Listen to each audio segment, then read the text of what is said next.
What's good, YouTube? Welcome back to the channel. Today we're going to be replacing a battery on a 2003 Hummer H2. Got the new battery in my vehicle now. We're going to start with pulling the old battery. 2/8 for the battery terminal post, and then you have a 13 that holds the battery in place. So we'll get started on we'll start with the 2/8s, get them off first, and then we'll knock out our 13, pull the battery, get the new one in, tighten everything back down. Flex head ratchet and wrench set from Zuzumi Tools. So we'll be using this today. Like I said, there are 2/8s on there, so we'll open this up. You don't necessarily need long wrenches to do this job. You can use any 8 or a 8 mil wrench or 8 mil socket. For video purpose, we'll be trying out these today. I haven't used the 8 yet. I've used the 15 already, and I've used the 17 already, but I haven't tried the 8 yet. So we'll go ahead and try that out. But here's the 8 with the 10 or 8 and 9 there. This kit is available online. Their website is zumitools.com. They're also available on Amazon. I'll leave a link with the product in the description below. Use Uncle Jay's promo code, get up to 20% off anything on the store.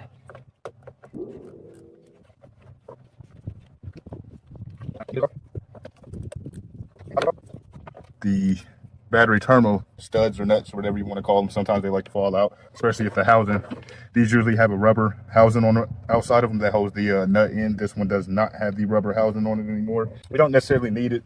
Most people take it off, especially if you're running like aftermarket stuff on it. You need more room on it, but they'll usually look like this with this rubber cap on it, and then this the rubber cap has a I'm not sure, I guess a locking tab or locking ring that holds it in place, so it's kind of have to force it out.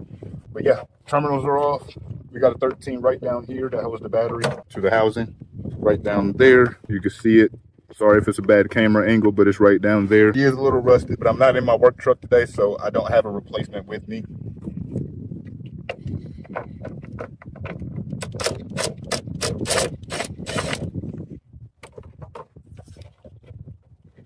Yeah, so basically my work truck is down at the moment. I'm having fuel issues and I'm starting to have transmission issues.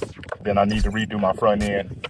Got some loose parts up front. Needs to redo my front end and redo the alignment on it. So yeah, work truck will be down for a little while until I get the, I believe it's the charcoal canister that needs replaced. I was having difficulties putting gas in it the other day. Then after that, I banged on the hose in the charcoal canister. It took gas, and then after that, about a week and a half later, I was headed to a customer for service, and the vehicle shut off on me about 3 times. Cut it off, started right back, runs fine. It's almost like when I'm sitting at idle at maybe a light or something and then go to take off. If I take off too fast, it just shut off. I'm thinking it's getting improper fuel to air ratio, so I'm gonna start with the charcoal canister, place that, vacuum out all the lines, blow them all out, and then go from there. As far as transmission goes, I already have somebody to do it for me because I won't be wanting to do my own transmission. Of course, I just got to work extra hard, get this money up so I can get that transmission swapped. And then after I get the transmission taken care of, I'll start on the redoing the front end, which I redid the front end, most of it about 2.5 years ago, but I drive so much and I'm all over town that is definitely due again. So I'm redo the front end, redo the alignment, and then brake pads and rotors all the way around. She's due for that as well. But mainly just everything I need to get her back rolling solid. She's got interior stuff that needs done, but that stuff can wait. I'm more focused on getting all the actual issues that would prevent me from being able to drive, get all that stuff taken care of so I can still work. So yeah, transmission, front end kit, and charcoal canister is on my to-do list for my 04 GMC Yukon XL. Back to the battery. She is all out, and it's a little swollen. It is a 79 DL Duralast battery from AutoZone. Unfortunately, this one was out of warranty back in November of 23, so she's definitely due. This particular one only comes with a 1-year warranty, or a 2-year warranty. I think it's 1 or 2. I'll double check that. But yeah, it's not too bad, a little over $200. Yeah, so let's go ahead and grab the new one. We'll get that one in. I don't think that can come on. Let's go grab the new battery. We'll get that. All right, so we got our new Duralast 79 DL there. We'll get her dropped in and in place. Slide that out the way. Make sure all the batteries are heavy, so make sure everything that your wires and all that stuff is out of the way, because you don't want to stick your battery in there and then land on something and crack it or break it. There we are. Slide her in place. Then we'll go back in with our 13 placeholder. Keep the battery where it's supposed to be. I recommend starting it by hand before you zip it down. Don't go crazy because you don't want to strip out that bolt or the hole installed. Battery's not moving, not going anywhere. So on these side posts with these studs, because they strip very easily, doesn't take much to tighten them, so don't go crazy, don't strip it out. Otherwise you'll be either oversizing or going to grab another battery. Beautiful. Sorry about that. My phone wind is blowing pretty heavy. It's trying to blow my phone over. All right. call white fly, big horse flies. And then we'll go on with our negative. Be careful when you go on because it will spark a bit, just a little bit. That's how you know you got power. Start the threads by hand till you can't go no more.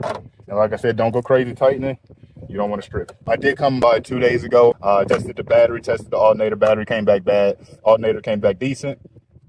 I don't know if it's been replaced since I've started working on this car. This customer of mine has been a customer for about 3.5 years. Yeah, about 3 years now.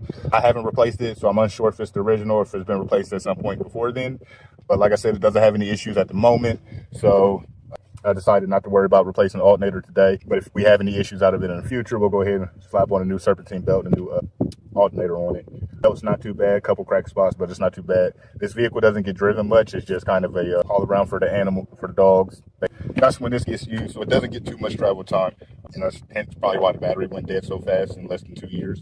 But yeah, so alternator was good on it. Battery is installed. We're going to crank her up, and then we'll be all set from there. Again, big shout out to Zuzumi Tools. These are the long flex head ratchet and wrench set from Zuzumi Tools. Like I said, I'll leave a link for the product in the description below. Use Uncle Jay's promo code to get 20% off anything on the site, on their website, anything up to 20% off anything on their website. I really like the roll-up sleeves. It's so convenient. Right, ladies and gentlemen, there you have it. She is all done. Battery is installed. All right, guys, there you have it. Battery is installed. Again, thank you for tuning in and watching. This is a battery replacement, 2003 Hummer H2. Real quick before I go, just want to let everybody know my work truck is down. So anybody that is interested in getting into mobile mechanic work, that is a 2006 Acura T. It doesn't really matter what kind of vehicle that you own. You can do some type of mobile mechanic work out of almost anything, as long as you got room to carry some tools and you have the knowledge to do so. So if anybody's out there watching and you might be thinking, how can I get into being a mobile mechanic? Find your niche, what you're good at, whether it's oil changes, brakes, tire rotations, whatever it is. Start with that service, which you're already good at, build some clientele, build your tool repertoire, and then go from there as far as trying out new repairs and stuff. Rather it's something you already know how to do, you just may not have the tools for it yet, or something that you don't know how to do yet, but you feel like you're capable of doing it. Work your way up into that stuff. I started in a 2000 Honda Accord coupe, two-door Honda Accord. It had a jack, 2 jack stands, and like I think it was a 300-something piece toolbox set. And I went and did brakes, oil changes, starters, knick-knack stuff like that. Pretty much anything that I had the tools to do, I would do. And then from there, I ended up upgrading. I bought me a Chevy Trailblazer. That didn't last too long, but it did give me more room to work with and stuff like that, carry more stuff. Now I work out of gutted the entire back, so I've only got the 2 front seats. I've got 2 toolboxes back there. I carry 2 jacks, 4 6-ton jack stands, 2 3-ton jack stands, and a crap ton of other stuff. So yeah, if you're looking to get into mobile mechanic stuff, find your niche, find a starting point, advertise. Social media is your friend, and take it serious, because it's not, I went into it not thinking it could be a business, but it is. I'm busy as hell. It's just me. I do all my own advertising, all my own editing, record my own videos, and I do all my own repairs by myself. It is possible. It is busy. I work 7 days a week, sun up to sundown. But yeah, I'm currently working out of my 06 Acura until I get some parts in for my work truck, and then my work truck will be back on the road, at least until it's down for the transmission swap, which will be coming soon. Speaking of transmissions, if anybody has a decent transmission out there, they're willing to let go for the low or donate, let me know. Contact me, email me, text me, whatever you need to do. And then I'm also looking forward to redo my front suspension. So anyone want to donate for that, let me know. Contact me. We'll figure that out. But yeah, thank you guys for watching. Thank you guys for tuning in. 2003 Hummer H2 battery replacement. She's all done and ready to go. That battery should last about 2 years. All right. Stay tuned for the next video, and I will see y'all next time.